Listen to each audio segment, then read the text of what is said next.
Hey, badass crew. It's Jenny Bellinger, your direct sales dom, helping you whip your business into shape. I am here because I just got done reading/listening to Said the Lady with the Blue Hair. This book was amazing. I absolutely love the story. I loved the audiobook because it had both the authors taking turns reading different parts of it.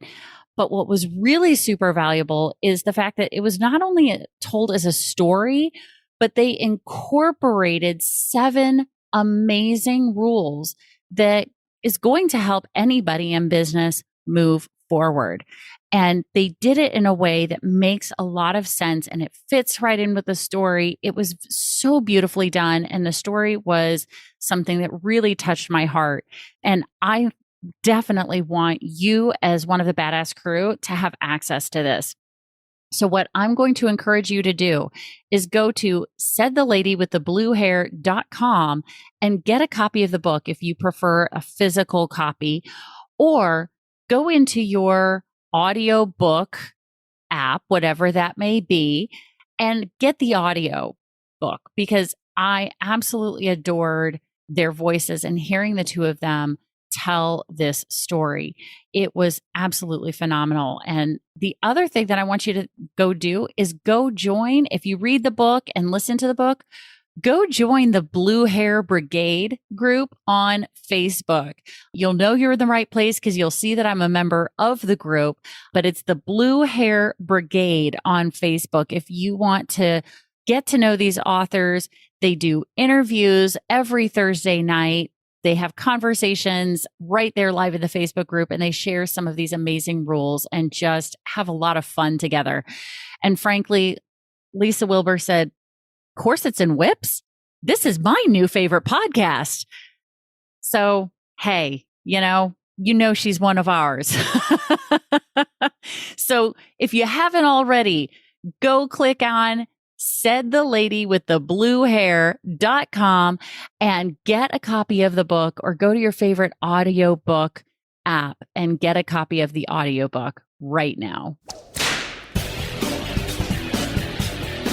Welcome to the Badass Direct Sales Mastery Podcast with your direct sales dom, Jenny Bellinger.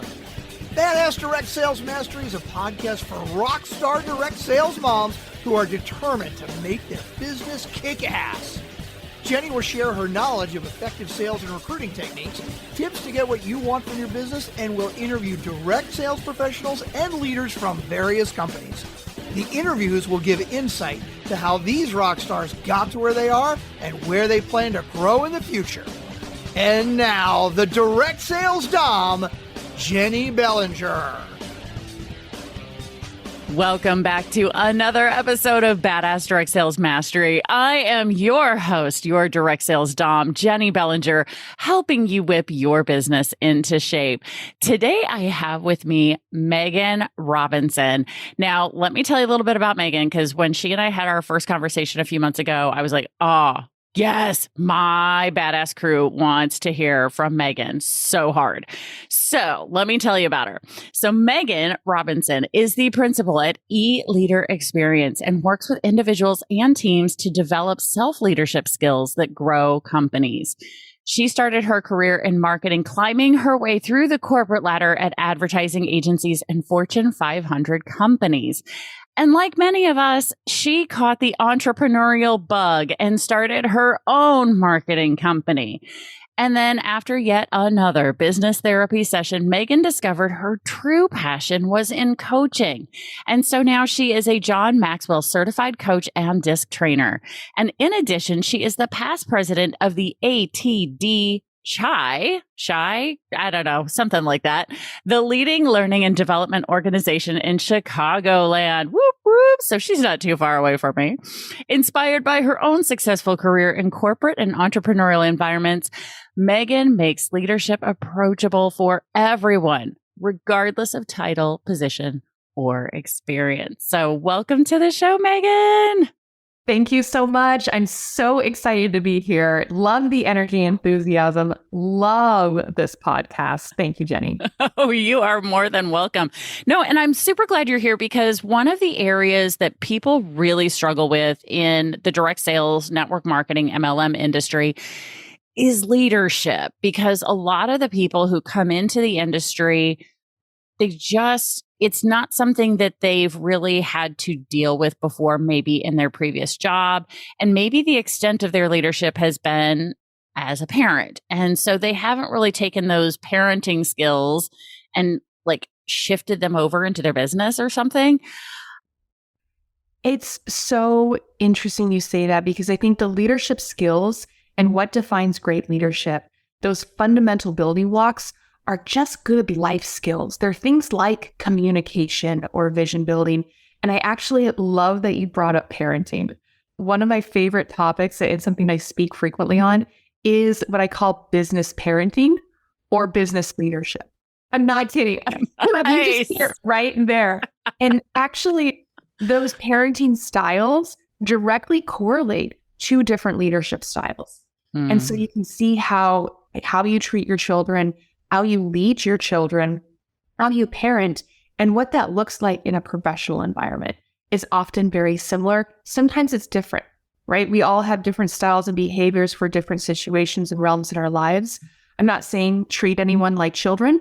Yeah, no, that does not work very well. I'm just going to say, as a former educator who, was used to working with kids, yeah, no, adults do not like being treated like children. It doesn't work well. It's funny when you look at some leadership styles, definitely treat adults like children. In that thought process of having that more dictatorship style of leadership, you see what that looks like with, a very strict parent as well as a very strict leader, and how they really start to make all those decisions for their team. They try to have all of the answers. They get overwhelmed really quickly. Everyone's relying on them and they burn out. And frankly, no one really wants to follow those types of leaders. No. So there's some other styles. We can definitely go through all four of those if you want to. Yeah.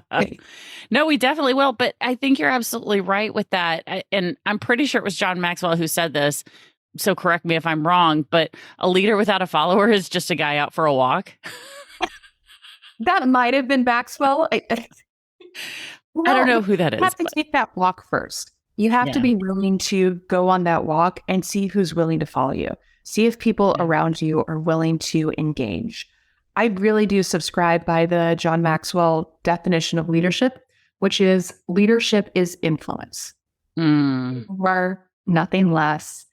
And you can be a leader and you can be able to walk by yourself. That's A-okay. When you meet someone, if you've got that influence, if you have that rapport, and I think every single person out there, everyone in their role, their job, their company, they are looking for more influence.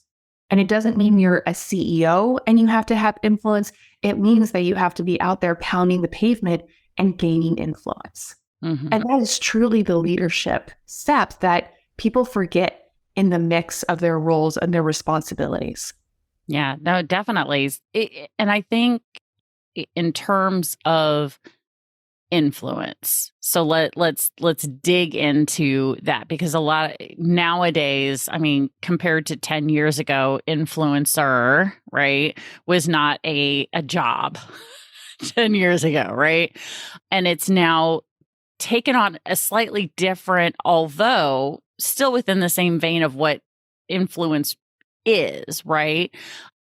How can somebody who is running their own business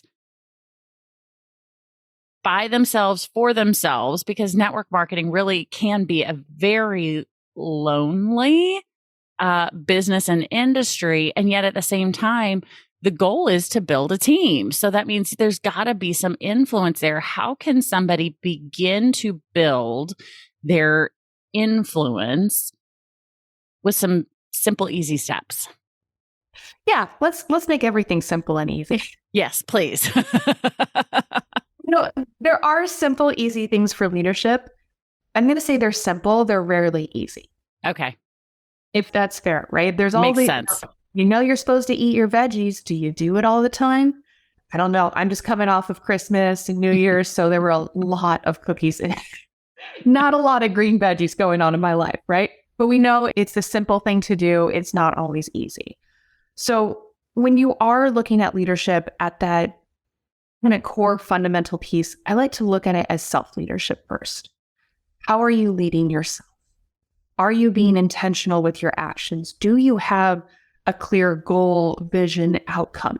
And that vision, I'm not talking about like, oh my gosh, I need to have a vision board and I have to have the next 20 years of my life planned out. I'm saying, when you walk into a conversation, do you have an intention? Do you have a goal? Do you know what success looks like? Something as simple as that is having a vision. So you're orienting yourself towards that. It's do I know what I want for breakfast, right? Do I know what my vision is of what future me is going to need? Am I going for just had a bowl of oatmeal? I was like, yes, got those whole oats. Very easy. There's still cookies left over, right? But I know what I want to have for the rest of the day. I know what type of day I need. I know what I need to feel myself. So I'm making those decisions that are aligning with that vision. That's one of those first steps. And I'm going to say whether, and that's particularly important when you're out there by yourself, you're making all of the decisions on your own. There's no one hovering over you. There's no one watching over you. And it's so easy to get lost, to go with the flow. And I'm all about some sort of flexibility, but having an intentionality, understanding what it is that you want, and then saying, you know what, this is better. You're still making that decision. You're still conscious of it, and you're still directing and leading yourself towards a direction that you choose. So that's probably, and I know it's, we're recording this early in the year where everyone's thinking about goals or their words for the year. And it's so easy to forget that quickly. Very true. And the number of people who I have conversations with, I'm not going to call out any of my clients, but recently one of my clients came to me from another coach, and she had been with that coach for a while. And part of my process is I do what's called vision casting. I call it my vision cast. I'm not the only one using that word. Trust me, I'm not trying to trademark that or anything. But I did a vision casting session with this client who'd been with a previous coach before. And I was like, okay, so vision casting. So what do you want? And she didn't know. No one hardly does. And I was like, that's not rare. That's not rare. Right? And the reason I'm not calling out the client is because she's not alone. The number of people who I bring on as clients, and I'm like, okay, so what do you want? What do you want to create out of life? What's the vision that you want? And they're like, I don't know. And I'm like, okay, good thing I set aside 90 minutes. So I'm helping them begin to see that vision, because otherwise, number one, like you said, how can you lead yourself if you don't know where you're going? I would say, I'm so glad that you do that vision casting. I like to break it down even smaller. You ask someone, what do they want out of life? And you get deer in the headlights, 9, 10 times out of 10. Yeah. I was on with a client actually just yesterday morning, and she had to give some tough feedback and have a conversation with a team member who didn't show up for an in-person mandatory meeting. Ooh. Right? Someone, how do you have that conversation? Ask the question, what do you want out of that conversation? Right. What's a good outcome from it? Yeah, you have to give the feedback, but what do you want to have happen? Let's work towards that, because the way you frame this, what you say, how you get to a resolution, all depends on that. And if you don't have that, I'm going to say that mini vision, that intention with it, that conversation can go off the rails really quickly. You don't know if it was successful or not. You're going to make way more mistakes. You've got nothing to keep you grounded. And when things are tough and they get tough, it's harder when you're lost. Yeah, no, absolutely. And I think too, the important part in that to go back to the example that you gave is for the leader to share the vision with the person they're talking to. Ultimately, what I'd like at the end of this conversation is this, so that way we can bow, right? And I'm pulling that again, to bring this back to what I said before, that it's very simple, very much like parenting, right? Because I do the same, I do that with my kids. Hey guys, what I want from this is for you to grow up into independent, like they know what my expectations of them are in life. And so that's why we're talking about the chores and like, I don't expect them to go become doctors, lawyers, whatever. My expectation is that they are independent, happy, contributing individuals on earth, whatever that means for them, art, whatever. But I'm sharing the vision with them so that we're all on the same page. And I think that can be taken down into that conversation, with somebody for a hard conversation. Ultimately, the outcome that I'd like to see from this is this. Would you also like that outcome? Yes. Getting that, right? I mean, you're hitting now communication for me. Boom. Boom. We're just moving right along. Right? Once you know what you want, having the ability to communicate that effectively. I use a really simple 3-step, I'll say, agenda for a lot of meetings, right? Here's my expectations for the meeting. What are your expectations for the meeting? Great. At the end, this is what we want to see happen. I use that for sales all the time, right? You're setting the intention for the next step. Don't want to tread on your feet. No, that's good. For those tough feedback conversations, right? The tough team members, the tough client conversations. I don't know if anyone else out there has had to fire or let go or say no to a client before. Mm-hmm. Oh, yeah. Those are leadership conversations. Those are boundary setting conversations. And you have to set boundaries all the time. And it's hard. It's exhausting to do that. It can be when you're new to it. Absolutely, when you're new to it. But once you've been doing it for a while, it's second nature. I mean, it really is. And boundary setting is something that I've even just learned something new on. I saw a meme on, I think it was Facebook. I'm pretty sure it was Facebook. Not that it matters. It was on social media. We'll just say that. Fine. Which was the difference between what is boundary setting and what is not boundary setting. So like trying to control the other person, not going to work, right? A boundary is saying, if you do X, I will do Y. Like that is a boundary. But you saying you can't do that to me, not a boundary. It's holding them accountable. Mm-hmm. And that's the piece that gets missed in boundaries. Like, right? If you say, here's where that line is, here's what's okay or not okay, how do you choose to respond to that? That's leadership. Mm-hmm. And that's, again, the tough part of accountability. The tough part of boundary setting is, what are the consequences, if you want to put it to really formal terms, I'll say, but just how do you choose to respond? What do you want? Again, having that vision for it of why is it okay, not okay? How are you going to operate? Are you comfortable with that? Right. That's a lot of that self-work, that self-leadership, to be able to quickly make those decisions, to be able to know what's within the steps for that. And I think with setting those boundaries, it's really easy to get, I'll say, misconstrued of kind of being a jerk about it. Like you can still set boundaries with care and compassion and empathy. Yeah. Without just being the hard ass, right? Truth. So, I think that's the difference between people who have followers and those who don't, right? The people who can lead with compassion, the so-called soft skills, right? Versus, like you talked about before, the hard ass dictators, right? Nobody wants to follow them, right? But the people who have those massive followings are the ones who are the most compassionate, the ones who, people go, oh my gosh, that person actually cares about me. I mean, one of my mentors, she's like, hey, one of the greatest leaders in the history of ever still has followers, and he's been dead for 2,000 years. Right?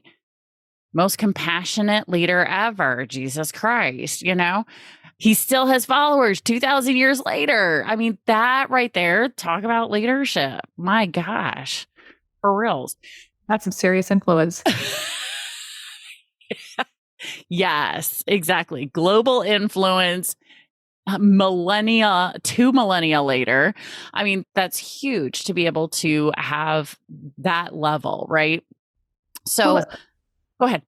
especially for in business, especially when you're talking about working with different types of people, that power of a dictatorship, it's leading without that authority. You don't have that intrinsic, I'm in charge of you. You don't have a paycheck to hold over someone. You've got no resources where it is all on you to create that trust, to create that desire to be followed, to have someone that wants to listen to you. Mm-hmm. And that's, to your point, way stronger. I mean, it goes through 2 millennia. Yeah. It's longer lasting. I was reading something, even like Jack, GE, and like, I want to say something like 10 or 5 years after he left, like all of the earnings that he did, all of the amazingness that he created was gone because he didn't have people that he developed around him. It all fell flat without his leadership, and that's not sustainable. Mm-hmm. And people forget that, yes, you can lead that way, but it's not actually the lasting impact that you want to have. Right. Absolutely. And I think that ability to develop leaders around you is a hallmark of great leadership, because that goes to show there's no fear of someone taking over. And in fact, my experience has been the leaders who develop leaders are honestly excited when somebody hits their level or goes over and above them, because they're like, oh my gosh, that's amazing. Look at this. They're super excited for the other people in that process. So let's speak to leadership development, right? So we talked about it, leadership starts with self-leadership. Now, leadership development of those around you. How does somebody begin to work on those people who are around them? Obviously, there's still influence going on there, but there's a lot of influence. So that self-leadership on getting yourself aligned, ready, in that position where you're able to lead others. But how do you start developing the people around you? And everyone has a bit of a different process, theory, approach for it. But I really do, and I am a coach, so I'm totally biased. We'll look at more of that coaching model, right? This is how can you ask them more questions? How can you get their participation? How can you get their insight, perspective? It's actually learning from them just as much as they're learning from you. And depending on where they are in that development process, whether it's a technical or whether it's a skill or competency that you're developing, they need to build that awareness first and foremost. And you can tell someone 1,000,000 times, but if they don't believe you, if they don't align to it, if it's not a priority for them, they're not going to develop it. They're not going to get better. And people forget that, like, well, I told them 1,000,000 times. They're like, they don't care. Yeah. It doesn't matter how many times you tell them. True with your kids. Right? Yes. It's important for them. If they don't see it, if they don't know how this is going to help them be, contributing members of society, they're ignoring it. They're ignoring you. And so finding that piece, giving that feedback that's helpful and constructive, not just don't do this or that was wrong, that's not particularly helpful. So there's a big awareness component, helping them get that awareness. And then there's a collaboration piece of really aligning on what are they going to try next? What are the next steps? Because now you have buy-in in that process. And you start to see how they're developing. You start holding them accountable to what those commitments are, to what they're going to start trying. Accountability is coming up, right? Accountability with the boundaries, accountability with the team. Not easy, but part of that leadership responsibility. Yeah. So as you were talking, what started coming up for me, bubbling up for me in terms of the person who's listening right now is probably thinking, okay, yes, leadership development, help develop leaders around me. Yeah, but how do I identify the people that are the next leaders on my team that I can work with? How can they be looking for leaders who are on their team to begin to know who to work with? I'll say talk with them. Okay. right? If you don't know, then figure it out. Ask them. There's nothing that you can look in a silo and be like, oh, well, this person has these 15 characteristics, so they're going to be the next leader. If they don't want it, if they're not motivated for it, good luck. They can have all the skill set, but their priorities and focus is somewhere else. So I think it's a lot of the honest conversations of what are those people's vision, right? If you're talking about what your vision is, asking them some of those tough questions, seeing what they want, seeing if you can help open their eyes, inspire them, motivate them into taking those next steps, knowing that you're there for them and with them and willing to help and encourage them through that journey. That's going to make a huge difference. Yeah, absolutely. Because so many people have this idea that leadership is this big, major, and it is. It is a big responsibility. It is a big concept. And yet nobody just steps into perfect, fabulous leadership without screwing it up, without, at some point, I mean, because a lot of people see me as a great leader, right? Because the podcast, the coaching, my team hit #1 in the world, blah, blah, blah. Yes. But let me tell you, I screwed the pooch at the beginning of the process. It happened. Like, I dropped the ball on things and on people, and I still to this day am not perfect, right? But I think that a lot of people don't want to step into it because of what they're looking at somebody's chapter 47 as a leader instead of seeing, hey, I'm at chapter 1. I'm in the preamble. I look at that of how can you take those smaller steps of leadership? I'm going to say the same foundations that we're talking about now that you practice with yourself, that you practice with one person, that you practice communicating and sharing with your partner. That is a piece of, like, there is leadership in a marriage. Not that one person's a leader, one person's a follower, but you're both showing up, being willing to collaborate, being willing to communicate. But those foundation pieces are the same things that are happening in chapter 47, just on a different scale.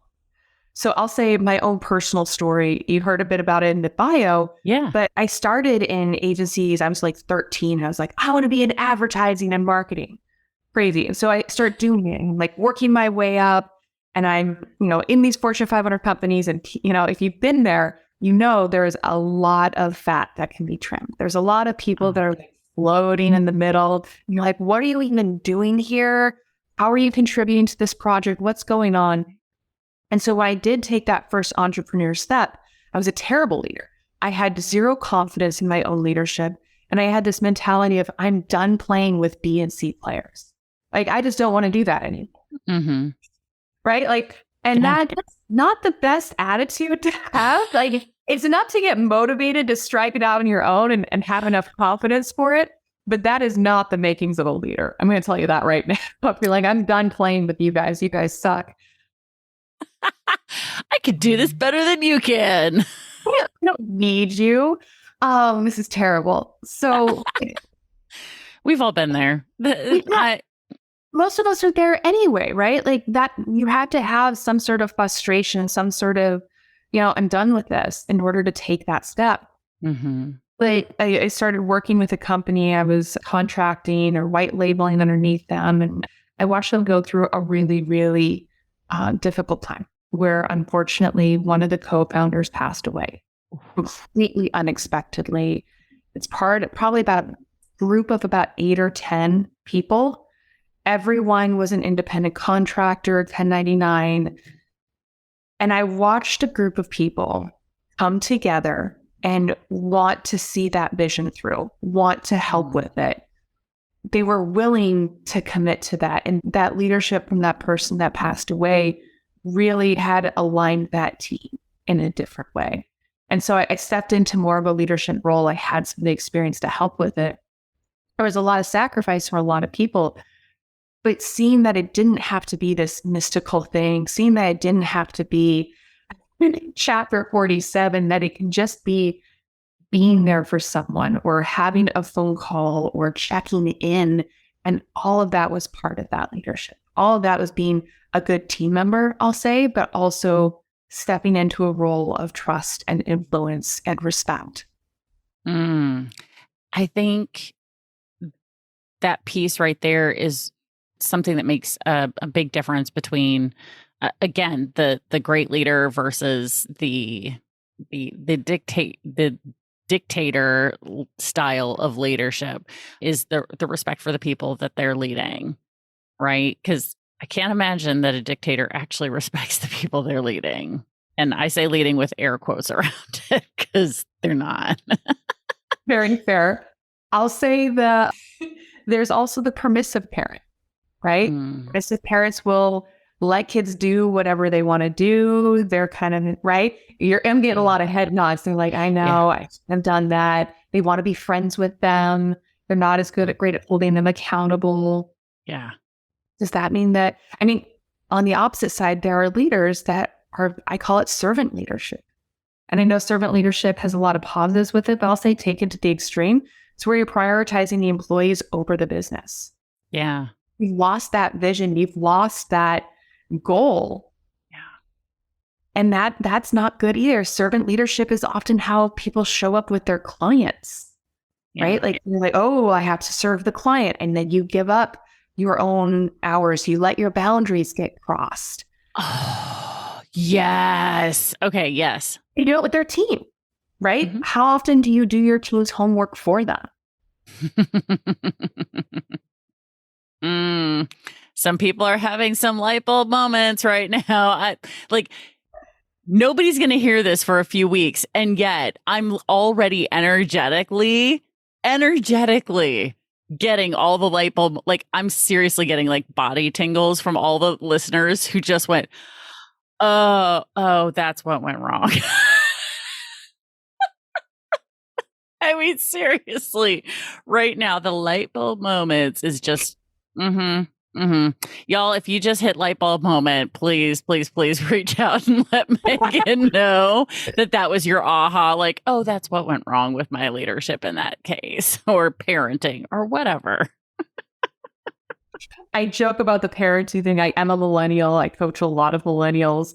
And I'm like, oh, well, you have a lot of permissive parenting styles. And then you end up with this me generation. And everyone's like, wow, these millennials suck. It's all about them. I'm like, look at the influences around us and what got us here. Oh, cool. Not our fault. Let them placing blame on any. It happens with teams. It happens with clients. How you lead your clients is a big deal. How you set those expectations and follow up and hold them accountable. All of that is part of leadership. It's what they want to follow you. I don't know if you've ever had a client like purposely say like, hey, I know this is a boundary I may be crossing. Can I give you more money so you can do it? Literally, I've had someone say, I don't think this is in our contract. Can I pay you to do this extra thing? But I'm like, yes, you can. Or they're like, hey, I know this was due at this date. I know you may not be able to make your deadline. If you can, that's great. But I totally respect that I messed up first. Yeah, exactly. And the number of entrepreneurs who I see make that shift with the client boundary setting and those who don't too, because I don't just network in the space of direct sales and network marketing, but I'm also networking in the more traditional businesses as well. And it cracks me up anytime somebody's like, oh, well, I can't do that because, I need to see clients, whatever, during that time. And I'm like, you do realize you're the business owner, right? You get to set, like, do you show up at a particular store and go, how dare you for not being open? No, that's their hours. Set your freaking hours. Are you kidding me? Like, for real? Like, you're gonna let your clients tell you, does this mean you're going to be working at midnight for one of your customers or clients? Because they told you to? Because you need to be there just in case? Hard no. I am all about setting those boundaries. Mm-hmm. Don't get me wrong. I break them all the time. I have my favorite clients. Everyone has people that they make exceptions for. Yeah. Everyone is willing to. And I'm never saying don't ever cross it. But if you don't let someone know that they've crossed it, that's on you. I will make the exceptions. Absolutely. I have a lot of care. I will make those sacrifices. Maybe not midnight, but maybe like 10 p.m. Right. So it's tough. But you know what? Sometimes you make it happen. Do you know how much more appreciative they are? Do you know if they understand the value of what you did? That's why you do it. You don't just do it to make them happy. You do it because you know you're adding value. Yeah. Adding value, building loyalty, all of those great things. So, oh my gosh, I could talk leadership with you forever. Seriously, Megan. Oh my gosh. So for people who are listening now, the Badass Crew is listening and they're like, okay, I want to learn more about leadership. I want to get more from Megan. How can they find you? Where can they find you in order to learn more about leadership? Absolutely. I think my website's in the show notes. It's eleaderexperience.com. There's some blogs, some newsletters you can sign up for. Also, I'm happy to have some consultations, understanding where you are on that leadership journey and really what some of those next steps and challenges are, because we are all facing them. Yeah. If you really want to start getting into some of the fun stuff, there's a couple of self-assessments in my resources tab as well. So you can start to reflect on where there might be some gaps or some opportunities in your leadership, where you might need to shift some of those beliefs or mindsets as well to really take you to that next level. I love that, because I think just by checking out those resources, the where are you on the leadership spectrum, that helps you understand where your gaps are, where your blind spots are as a leader, to go, okay, oh, here's where I am, and beginning to understand that kind of stuff. Because if you don't know where your starting point is, right? Like you may be saying, yes, I'm going to use the city that you talked about earlier in your bio, Chicago. I want to go to Chicago. Well, how you get to Chicago depends on where you're starting from. It's a very different trip to get to Chicago from St. Louis versus getting to Chicago from Boston. So if you don't know where you're starting from in your leadership journey, if you're sitting here going, well, I don't even know where I am, go check out the resources that Megan has on her website. Leadership Experience. Is that right? Yeah. E-Leader Experience. E-Leader Experience. See, I already screwed it up. So go to the show notes and make sure that you click on the link right there to grab those great resources. Check out where you are as a leader. If this is your first time listening to the episode and you're like, show notes, what's a show note? How do I find show notes? What you're going to do is grab your phone, as long as you're not driving, click on today's episode, and then scroll up just a little bit. You'll see a little thing that says see more. Click on that, and that opens up all the show notes, and you'll have all the context to be able to connect with Megan on all of the social media platforms. And you'll see the link directly to her website where you can go check out things. And she said, as she mentioned, do some consultations if you'd like to have a conversation about building and developing your leadership. And Megan is the person for you. You're like, oh my gosh, I had so many light bulb moments. Megan is the person. So check that out. Go click on the link. Make sure that you are developing this part of yourself and your business. Megan, this has been amazing. Thank you so much for being here. Thank you so much for having me. A lovely conversation. Oh, thank you. Thank you. Thank you. I'm not even kidding you. I could talk leadership for days, because it's one of my favorite parts of network marketing, direct sales. But we'll leave that for another time. We'll probably have to have you come back and we'll dig even deeper. Since we started with the self-leadership and the beginnings of leadership, we can dig in and go even deeper moving forward. So Badass Crew, you know how this goes. Stay tuned, because there's another badass episode on its way. Thanks for listening to the Badass Direct Sales Mastery Podcast with your direct sales dom, Jenny Bellinger. Why are you waiting to go to badassdirectsalesmastery.com? Don't make the dom get her whip. If you enjoyed this episode, make sure to share it with another rock star that you know in direct sales after you subscribe to the podcast, so you won't miss any future episodes. You can also check out the show notes for links and any contact information mentioned in today's episode. We'll see you next time.